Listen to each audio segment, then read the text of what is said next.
अब जो है ये दिया हुआ है रेडियस ऑफ गायरेशन। तो रेडियस ऑफ गायरेशन में क्या करना है, जो भी आपका निकला ना, जैसे कि फॉर एग्जांपल सॉलिड स्फीयर में निकलता था 2/5 mr², हॉलो में निकलता 2/3 mr², जो भी निकलता है इक्वल टू mk² कर दो। तो सॉलिड में क्या हो जाएगा, 2/5 r² is equal to k², के हो जाएगा √2/5 इंटू आर, जो √2/5 इंटू आर हो गया रेडियस ऑफ गायरेशन। बस mk² कर दीजिए। क्लियर है क्या, काम खत्म। ठीक है, तो it is like as if the entire mass is situated at a distance of √2/5 r from the axis. ठीक है, about an axis the effective distance from this axis where the whole mass can be assumed to be concentrated so that the moment of inertia remains the same. ठीक है, इसमें actually कुछ calculation वगैरह का जरूरत नहीं, सीधा आप खाली mk² करो, काम खत्म करो। ठीक है, it is of gyration. Extra points to remember: theorem of parallel axis applicable for any type of rigid body where it is 2-dimensional or 3-dimensional, लेकिन परपेंडिकुलर वाला केवल 2-dimensional के लिए काम है। Theorem perpendicular axis, the point of intersection of three axes be at any point, it may even lie outside the body, the point may or may not be the center of mass also. ठीक है, उसमें हम लोग कहीं पे center of mass नहीं लिखे हैं। The whole mass of the rigid body is kept at the same distance x or r from the axis that the moment of inertia is mx² or ठीक है। If a point is portion is symmetrically cut about an axis and mass of remaining portion is m, then the moment of inertia of the remaining portion is same as the moment of inertia of the whole body.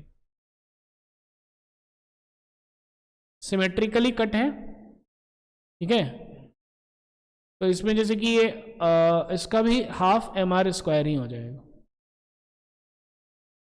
हाँ, basically क्या है, देखिए ध्यान से, इसको ऐसे हम लोग लिख सकते हैं। ठीक है, ये ऐसा है, यस और नो? ठीक है,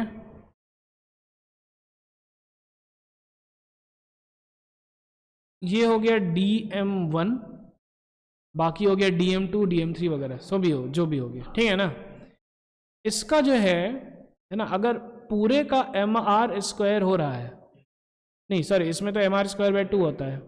ठीक है ना, ये हम लोग लिख रहे हैं डिस्क का, क्या होता है इसमें mr²/2, तो इस पोर्शन का हो जाएगा dmr²/2। अरे समझ में, अब ऐसे dm1 dm2 dm3 सब करके ये mr² हो जाता है। क्लियर है क्या, बस, कोई दिक्कत, कोई टेंशन?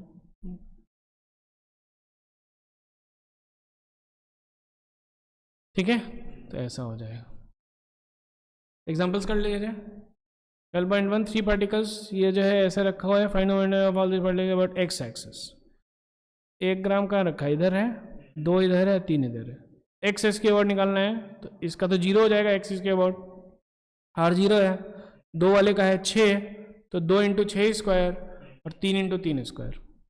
क्लियर है क्या? y एक्सिस के अबाउट इसका 0 हो जाएगा, 1 × 2² और 3 × 4², 3 × 4² × 2²। z एक्सिस के अबाउट हो जाएगा ix + iy, कर दो, काम खत्म करो। ठीक है, क्लियर है क्या?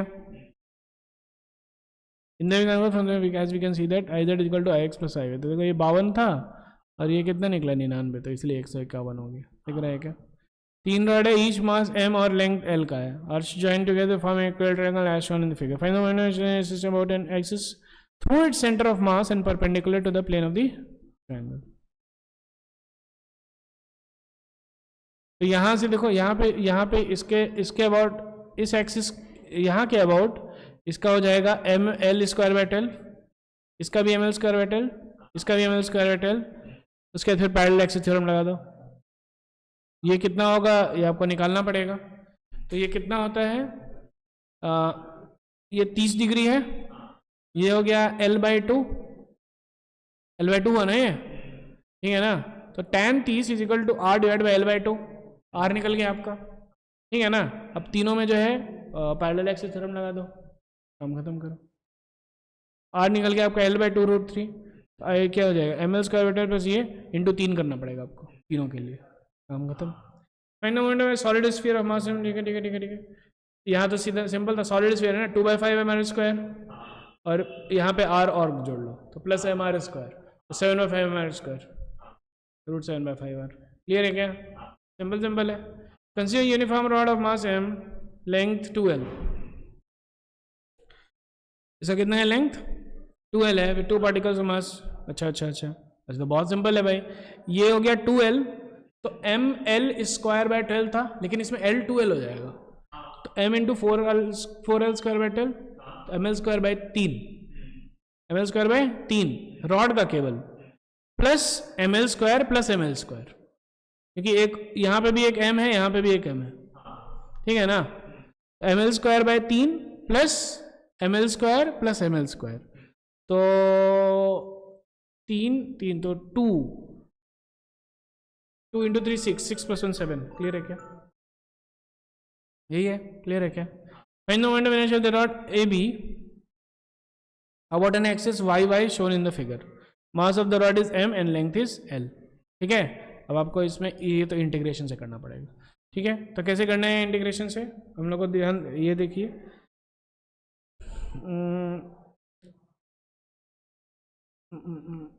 हाँ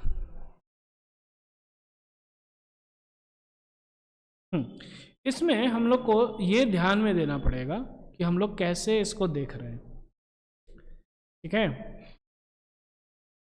ये इंपॉर्टेंट है। तो ये अल्फा है ना, तो अब देखो इसमें क्या है, क्या इधर x ले लिया, इधर x लेकर के dx ले रहा है, क्लियर है क्या। तो ये x लेकर के dx ले रहा है, तो x cos alpha x sin alpha हो गया ये r, ठीक है ना। तो हो गया dm x sin alpha whole square, और dm हो जाएगा m बाय l इंटू डी एक्स, m बाय L D X X sine alpha whole square, integration 0 से l तक भागेगा, काम खत्म है। अरे समझ में कोई दिक्कत, इंट्रोडक्टरी कर लीजिएगा। Thank you very much, Tata.